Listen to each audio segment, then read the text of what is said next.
जय श्री कृष्ण दोस्तों। भांति भांति के लोग और भांति भांति की परंपरा, संस्कृति, रिवाज, कर्मकांड के चलते कुछ लोग गफलत में रहते हैं। लोग कुछ आधे अधूरे ज्ञान का बखान करके दूसरों को गफलत में डालने का कार्य भी करते हैं। हिंदू धर्म के संबंध में अधिक से अधिक जानना जरूरी है, लेकिन हमारा यह जानना स्पष्ट और विरोधाभासिक और भटकाने वाला ना हो तो अच्छा रहता है। इसके लिए कुछ आधारभूत जानकारी जरूरी है।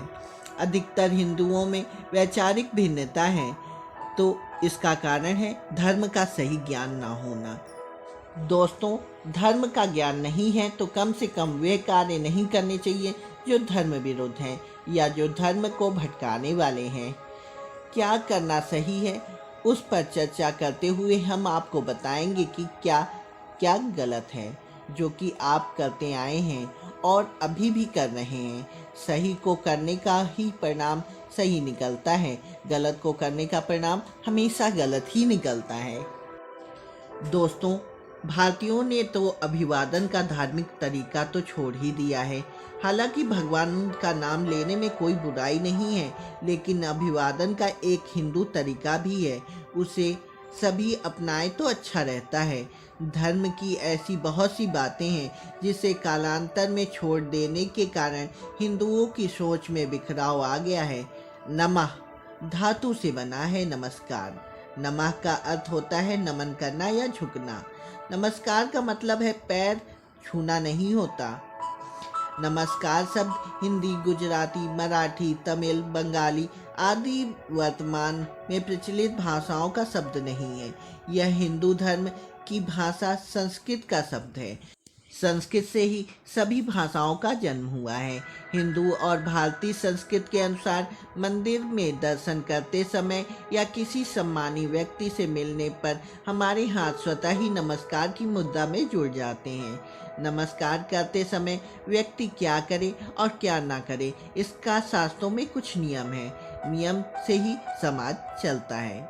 नमस्कार मुख्यतः 3 प्रकार के होते हैं: सामान्य नमस्कार, पद नमस्कार और साष्टांग नमस्कार। समान नमस्कार किसी से मिलते वक्त समान तौर पर दोनों हाथों की उंगलियों को जोड़कर नमस्कार किया जाता है।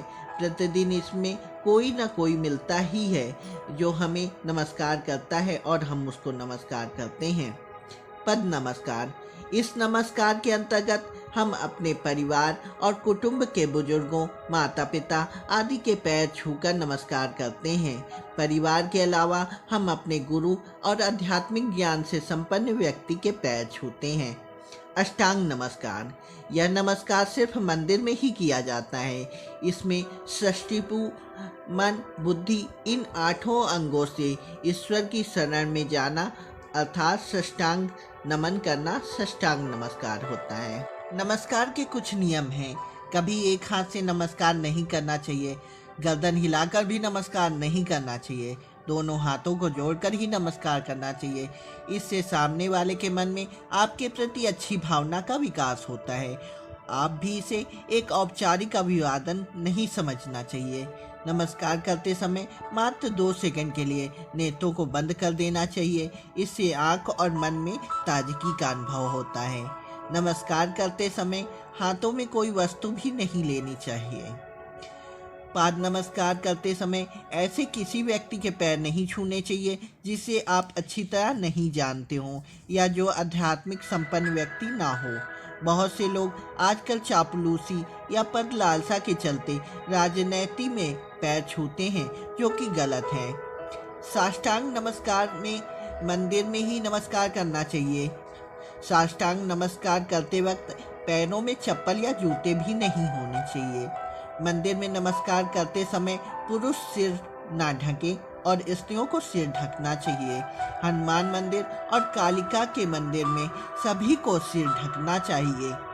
हाथों को जोड़ते समय अंगुलियां ढीली रखें। अंगुलियों के बीच अंतर ना रखें। हाथों की उंगलियों को अंगूठे से दूर रखें। हथेली को एक दूसरे से न सटाएं। इसके बीच में रिक्त स्थान छोड़ें। मंदिर में देवताओं को नमन करते समय सर्वप्रथम दोनों हाथों की हथेलियों को छाती के समक्ष एक दूसरे से जोड़ें। हाथ जोड़ने के उपरांत पीठ को आगे की ओर थोड़ा झुकाएं। फिर सर को झुकाकर भूमध्य भौं के मध्य भाग को दोनों हाथों के अंगूठों से स्पर्श करें। मन को देवता के चरणों में एकाग्र करने का प्रयास करें। इसके बाद हाथ नीचे लाकर नम्रता पूर्वक छाती के मध्य भाग को कलाइयों से कुछ क्षण स्पर्श करें। फिर हाथ नीचे लाएं। अच्छी भावना और अच्छे तरीके से किए गए नमस्कार का प्रथम लाभ यह है कि इससे मन में निर्मलता बढ़ती है। निर्मलता से सकारात्मकता का विकास होता है।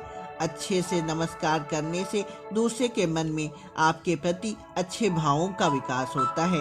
इस तरह नमस्कार का आध्यात्मिक और व्यवहारिक दोनों तरह से लाभ मिलता है।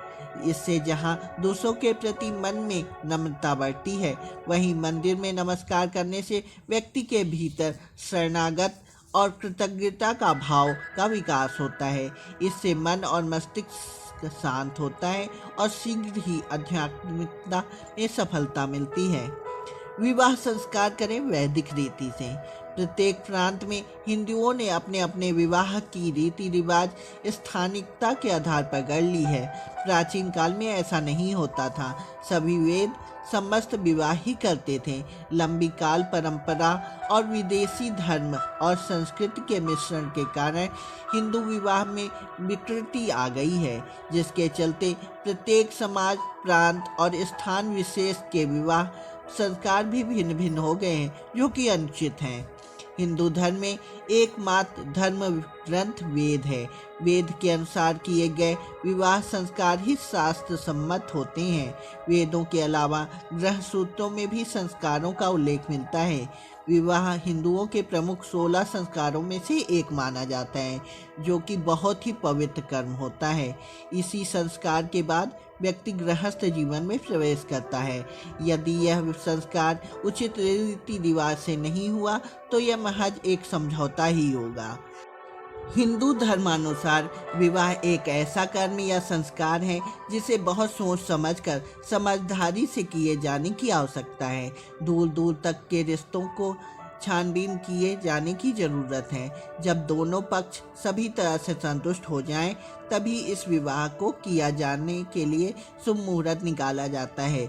इसके बाद वैदिक पंडितों के माध्यम से विशेष व्यवस्था, देवी पूजा, वरमाला तिलक, हल्दी रोपण, द्वार पूजा, मंगलाष्टक, हस्त प्रीतिकरण, मर्यादाकरण, प्राणिग्रहण, ग्रंथि बंधन, प्रतिज्ञाएं, प्रायश्चित, शिलारोहण, सप्तपदी, शपथ, आश्वासन आदि रीतियों का महत्वपूर्ण स्थान माना जाता है।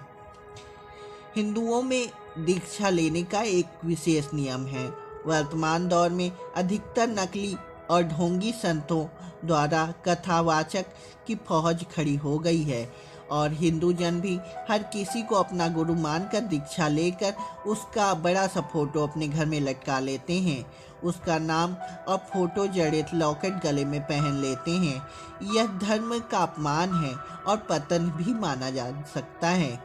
संत चाहे कितना भी बड़ा हो, लेकिन वह भगवान या देवता नहीं होता। उसकी आरती करना, पैरों को धोना, उस पर फूल चढ़ाना धर्म का अपमान माना जाता है। स्वयंभू संतों की संख्या तो हजारों में है। उनमें से कुछ सचमुच भी संत हैं, बाकी सब अपनी दुकानदारी चला रहे हैं। यदि हम हिंदू संत धारा की बात करें तो इस संत धारा को शंकराचार्य, गुरु गोरखनाथ और रामानंद ने फिर से पुनर्गठित किया था। जो व्यक्ति उक्त संत धारा के नियमों के अनुसार संत बनता है, वही हिंदू संत कहलाने के काबिल है। हिंदू संत बनना बहुत कठिन कार्य है, क्योंकि संत संप्रदाय में दीक्षित होने के लिए हर तरह का ध्यान, तप, योग क्रियाओं से व्यक्तियों को गुजरना पड़ता है।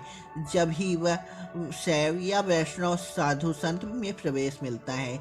इस कठिनाई, आक्रमणता और व्यापारवाद के चलते ही कई लोग स्वयंभू साधु और संत कुकुरमुत्तों की तरह पैदा होते चले जा रहे हैं। इन्हीं नकली साधुओं के कारण हिंदू समाज लगातार बदनाम और भ्रमित होता जाता है। हालांकि इनमें ही कमतर सच्चे संत होते हैं। 13 अखाड़ों में सिमटा हिंदू समाज 5 भागों में विभाजित है और इस विभाजन के कारण आस्था और साधना पद्धतियाँ हैं, लेकिन पांचों ही संप्रदाय वेद और वेदांत पर एक मत हैं। यह 5 संप्रदाय हैं: वैष्णव, शैव, स्मर्त, वैदिक और पचमा है संत मत। वैष्णव के अंतर्गत अनेक उप संप्रदाय जैसे वल्लभ, रामानंद आदि हैं। शैव के अंतर्गत कई संप्रदाय हैं जैसे दशनामी, नाथ, शक्त आदि। शैव संप्रदाय में जगत गुरु की पद पर विराजमान करते समय शंकराचार्य और वैष्णव मत पर विराजमान करते समय रामानंदाचार्य की पदवी दी जाती है। हालांकि उक्त पदवियों में पूर्व अन्य उपपदवियां भी प्रचलन में हैं।